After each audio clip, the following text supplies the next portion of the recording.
Hi, my name is Justin Lara, and this is my presentation for a flight from Yeager, Charleston, West Virginia to Cape May County, Wildwood, New Jersey.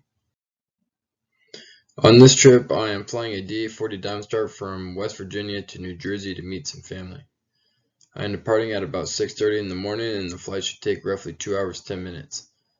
I am not very experienced with flying in the DC area at all, and there are many airspace to consider en route.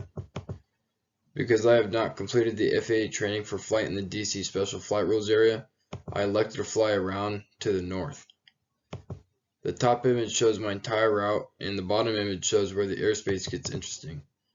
I will overfly Frederick Muni, Westminster VOR, and Harford County, then direct to Cape May, at an altitude of 9,500. This route also keeps me northwest of the Washington Dulles Bravo, south of the restricted area 4009, north of the Baltimore Washington Bravo, and northeast of the restricted area 4001 Alpha. I am a commercial pilot with an instrument rating and 1,500 hours, of which 95 are cross-country, 30 are night flying, and 10 are actual IMC. I have limited experience in IMC, but routinely fly in marginal VFR for work as a traffic reporter. Almost all of my hours are in a Cessna 172, but I have about 8 hours in a DA-40 Diamond Star with a G1000 that I logged about a year ago. For the pre-flight process, I use the PAVE checklist along with other mnemonic devices to make sure I don't miss any important components involved in planning a flight. The first letter P is for pilot. The I'm safe checklist helps ensure I am okay to make the flight given multiple variables. I am not sick and haven't used any drugs or medications. I have some typical stress from work and school, but I'm not being affected by any out of the ordinary stressors. I have not had any drinks within 8 hours of the flight and have no hangover side effects. I've had plenty of sleep recently and ate a full breakfast. Some factors that may limit my proficiency for this flight include my limited experience in the Diamond Star. It is a bit faster than a Cessna 172, but uses the same Lycoming engine and avionics, so I am confident I won't have a problem with it. The second letter A stands for airplane. It is a Renault DA-40 Diamond Star with a G1000. It has traffic information service and XM weather data link installed. There are multiple checklists that must be completed to ensure the airplane is airworthy, including aero, aviate, and anti-tomato flames. The plane has all the required documents to include the airworthiness certificate, registration, operating handbook, and weight and balance.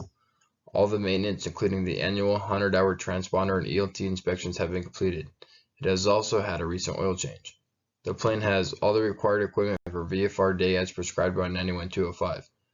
Again, I only have about 8 hours in this kind of aircraft, but I'm confident I could operate it safely. Also associated with aircraft is weight and balance. I'm starting the flight with 35 gallons of fuel and am expecting to burn about 24 gallons at roughly 10 gallons per hour. On board in the front seats is myself weighing 180 pounds and a bag weighing 10 pounds. In the baggage compartment is another 10-pound box. With this weight and fuel burn, we are well within the envelope. Next is view for environment. There are taxiway and runway notices to keep in mind for both airports. Yeager has non-standard taxi markings and inoperative centerline lights. Cape May has out-of-service PAPIs on runway 28 and 10. It is hot and humid with a density altitude of 2,000, so I'm expecting the aircraft performance to be affected a bit. We are flying in the morning though, so hopefully that will help. It is hazy, but visibility is still 9 statute miles. I have plenty of experience with that being from California, a state that is regularly on fire, so that shouldn't be a problem. There are no known air traffic control delays. Yeager has one runway long enough for the Diamond Star to take off at 6,715 feet. Cape May has 2 runways, both are adequate for landing at 4,998 feet and 5,252 feet. Alternates that can be used are Frederick, Harford, Millville, Delaware, and Woodbine. Including the 24 gallons of fuel burned, 5 gallons for half-hour of reserves, and additional 5 gallons for personal minimums, we need a minimum of 34 gallons. Without the altimeter setting needed to find the pressure, I can't figure out what the takeoff and landing data would be, but all 3 runways are plenty long enough. These are the airport diagrams for both Yeager and Cape May. The Cape May diagram is not provided in the chart supplement, so this is just pulled from ForeFlight. And these are the chart supplement pages for each airport. Nothing too significant for Yeager. At Cape May, there is UAS activity in and around the field. At stage 19 is the common runway. There are a couple external pressures for this flight. I'm meeting family for a vacation. Skies are hazy right now, but it's now or never considering the worsening weather tomorrow. Before trips that can't be easily canceled, I like to look into alternate modes of travel ahead of time and leave early enough to allow my plan B to be feasible. For this trip, I would just drop myself if weather kept me from flying. There's a few problems with flight that would affect my go-no-go decision.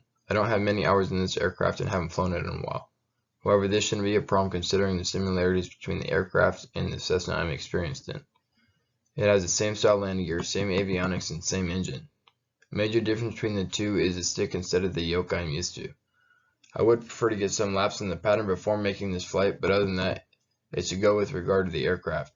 The biggest concern would be navigating around airspace that I am, 1, not familiar with, and 2, is extremely complex. I would be extremely careful in creating and following my navlog to ensure I don't make any mistakes and breach some airspace. I may also consider having someone experienced in the DC area to review my navlog with me. Overall, I am making the go decision for this flight. And these are my resources for this presentation. Thank you for watching.